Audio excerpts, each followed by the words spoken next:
Je suis en compagnie de Philippe Dufort. Il est professeur à l'Université Saint-Paul, professeur à l'école, présentement en études de conflit.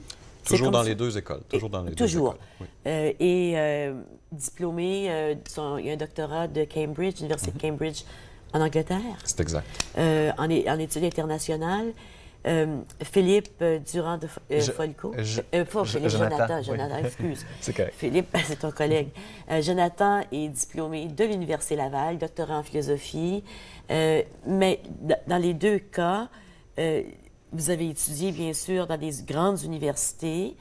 Et maintenant, vous voulez travailler. Mais quand vous avez étudié, est-ce que vous pensiez qu'un jour, vous seriez à travailler à changer le monde?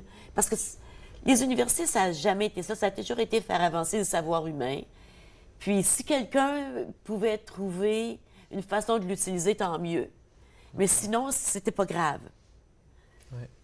En fait, sur ça, moi, je ne pouvais pas voir au début, quand j'ai commencé mes études universitaires, où je pourrais me rendre dans la vie. Donc, moi, j'ai poursuivi dans la philosophie. C'est un sujet qui m'intéressait. C'est extrêmement vaste. Ça peut prendre la philosophie des anciens. Ça peut... Qu'est-ce que tu as étudié? Ton doctorat est porté sur quoi? Moi, en fait, c'est peut-être le lien avec l'innovation sociale. Mon doctorat portait sur la démocratie participative. Donc, les initiatives citoyennes et comment la ville, on pourrait la transformer en changeant les institutions pour favoriser l'engagement des gens, pour des budgets participatifs, pour des nouvelles formes d'assemblées où les gens pourraient se réunir pour être capables de changer les lois, de prendre des décisions ensemble.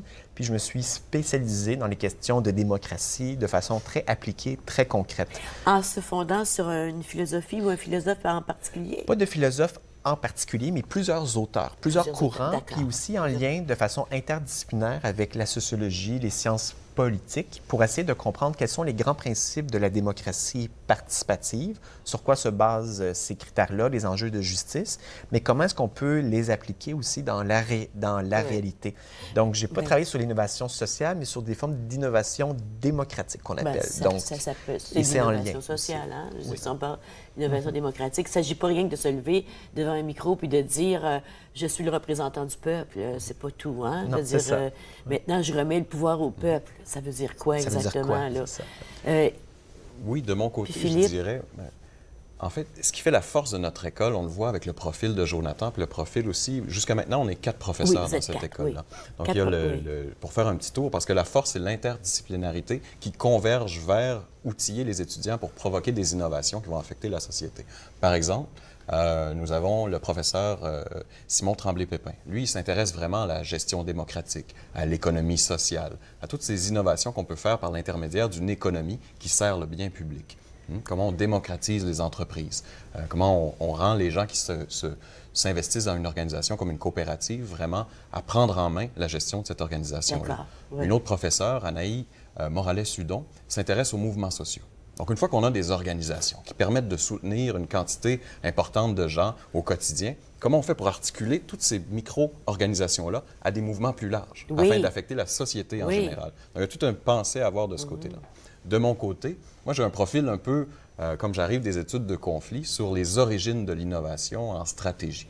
Donc là, on se demande comment on fait pour provoquer des nouvelles façons de faire dans les organisations, dans les sociétés. Parce que c'est ce que je me demandais tantôt quand Jonathan parlait, lui c'est plus l'administration publique, je pense. Hein? C'est plus au niveau de des structures de gestion publique. Politique, non pas politique, je devrais dire. Aussi, milieu de vie donc, aussi. Donc, c'est comme vous êtes complet là, quand on regarde les 4, là, c'est parfait.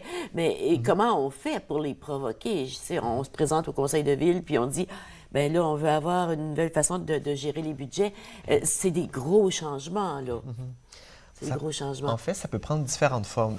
Donc, on peut soit provoquer ça par des mouvements citoyens qui vont faire des revendications pour après ça expérimenter des dispositifs comme des budgets participatifs, par exemple.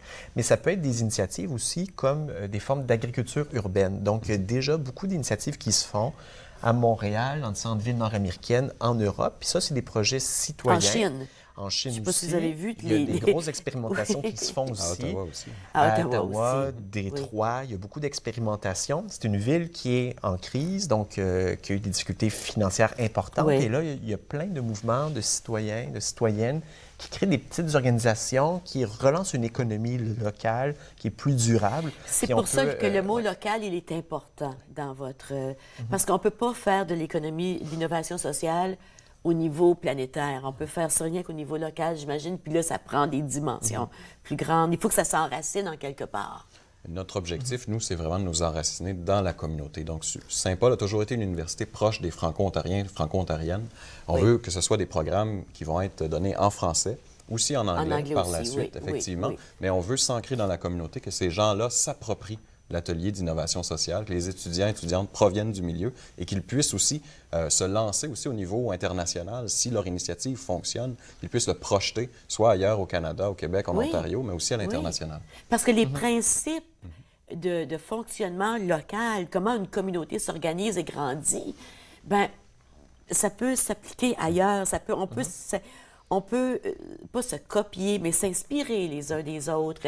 Il y a des choses qui sont pareilles, il y a des choses qui sont différentes, il y a des choses qui sont pareilles. En fait, c'est ça qu'on est en train de faire actuellement aussi. Il y a un de nos collègues, Simon, qui a été visiter plusieurs incubateurs d'innovation sociale en France, en Italie, en Allemagne aussi, pour voir ce qui se fait là-bas. Quelles sont les initiatives? Comment est-ce que les gens essaient de s'organiser de façon très concrète? On prend des notes, puis on s'inspire de ce qui se fait ailleurs. Je suis allé voir à New York aussi des initiatives qui se mettent en place. Il y a beaucoup de choses en fait, puis en Amérique du Sud, à travers le monde. Donc, nous, on est à la recherche dans le cadre universitaire?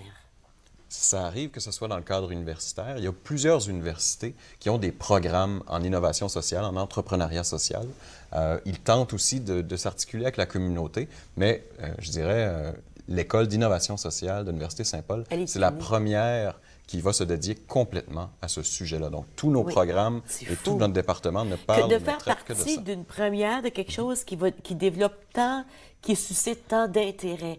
Parce que quand on regarde le discours des politiciens, c'est comme si, en quelque part, où on regarde le mouvement de Bernie Sanders aux États-Unis, là, c'est peut-être... C'est comme si ils voudraient ça, ils savent que c'est un besoin de retourner au...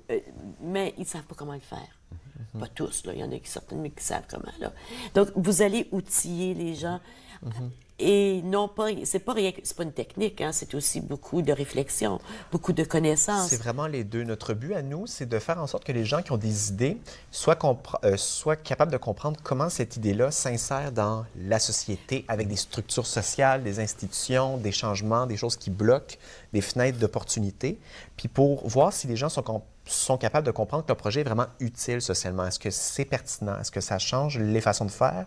Ou est-ce qu'on est en train de reproduire inconsciemment peut-être des vieilles façons de faire en croyant qu'on fait du nouveau? Donc, nous, on veut développer un peu l'esprit critique, mais notre but, c'est pas juste de faire l'esprit critique, il y a ça, mais c'est vraiment de permettre à des gens de créer des vrais projets, des vraies organisations qui vont propulser le changement de la société de dans se le mettre bon un sens. peu à l'extérieur de soi-même pour regarder de l'extérieur de quoi ça a l'air, cette affaire-là que je veux créer. Est-ce que vraiment c'est pertinent? Exactement. Il y a toutes sortes de pédagogies qui disent qu'il faut apprendre en faisant. Donc, on s'est inspiré de Paulo Freire, par exemple. Donc, on veut que nos étudiants et étudiantes apprennent, mais aussi apprennent en transformant leur communauté, leur société, en leur donnant cette occasion-là d'avoir accès au savoir universitaire critique, émancipateur, mais d'aller aussi sur le terrain, de réaliser des choses. D'ailleurs, à ce sujet-là, on va développer, en fait, on va proposer là, dès septembre des nouveaux programmes et on vise à avoir une pédagogie assez innovatrice aussi. On veut enseigner les programmes de premier cycle pour le certificat, puis différents programmes de premier cycle en bloc. Ça, ce que ça veut dire, c'est que les étudiants ils vont suivre un cours au complet en 2 semaines. Ensuite, ils vont passer au prochain cours. Ça va leur permettre de se rendre sur le terrain. On va pouvoir visiter des gens qui font des organisations à Ottawa parce qu'on va avoir du temps. Oui, puis ça me fait penser un peu à ce qu'on fait en musique, par exemple, avec de la formation intensive, et ensuite de ça, ce qu'on appelle les masterclass. C'est un domaine où on performe devant un public avec un professeur qui nous critique, qui nous dit, c'est pas critiquer pour critiquer, c'est pas descendre, comme vous dites, c'est faire prendre conscience de certaines choses pour rendre les choses pertinentes, rendre le projet pertinent. Parce que des fois, nos idées, là, c'est bien beau, mais des fois, c'est limité aussi, là. Puis nous, en fait, notre but, c'est de faire vraiment circuler les idées, Oui, l'information. on va à la pause, on poursuit tout de suite après, c'est avec Parfait.